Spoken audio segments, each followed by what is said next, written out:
close, as we always do, by asking our great reporters to share a little something from their notebooks, help get you out ahead of the big political news just around the corner. Jeff Zeleny? Two big words at the White House this weekend being talked about inside the West Wing: political capital. How can the president restore, replace, rebuild his political capital? It was all hands on deck yesterday at the White House, I'm told, inside the West Wing.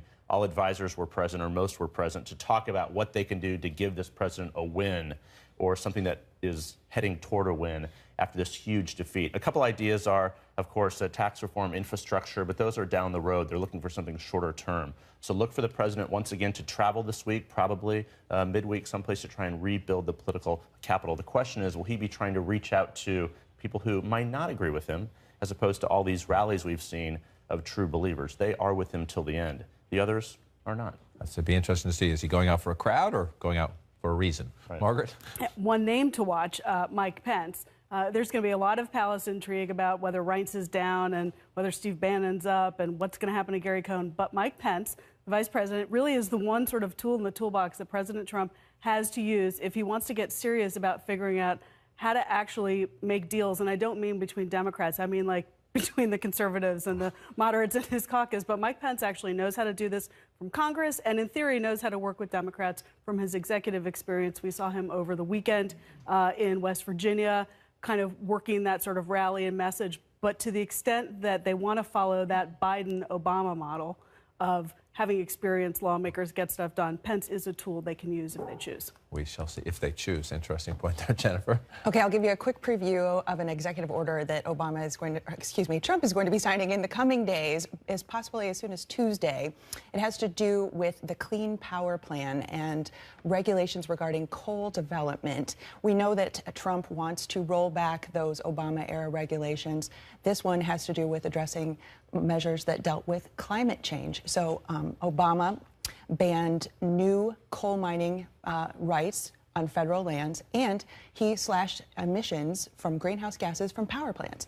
Well, Trump, of course, wants to address those. The latest draft of this executive order goes after both of those, even though President Trump wasn't able to undo Obama's health care legacy this week. This Clean Power Plan was the cornerstone of the Obama climate legacy, and he's going after that. Democrats won't like that. Manu?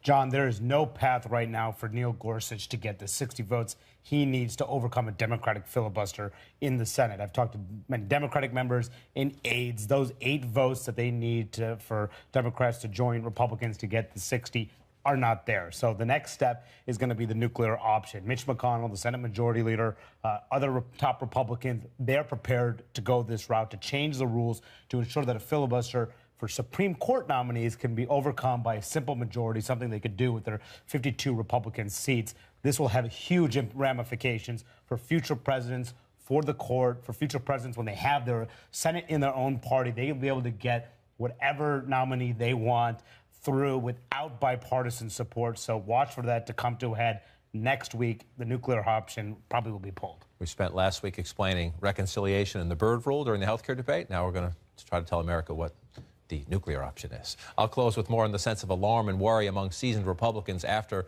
last week's health care debacle. I communicated with nearly 24 veterans of past Republican administrations this weekend. Every one of them, views the Trump White House political and communication shops as amateur. Built, they think, to keep the president happy, but seemingly blind, they believe, to using his power, and he has a lot of power as a communicator, to strategically target travel and events like Jeff was just speaking about. There's not much more faith in organizations tied to congressional leaders, one of which was highly embarrassed Friday night after it ran TV ads congratulating House Republicans for passing the repeal bill, even in at least one district where the GOP member had declared she would have voted no had there been a vote. But the major concern is the White House and its handpicked team at the Republican National Committee. As one Reagan administration veteran put it, quote, "I hope they now understand the campaign is over and a president can't win at governing by just saying, I'm going to win." A lot of discontent out there among Republicans.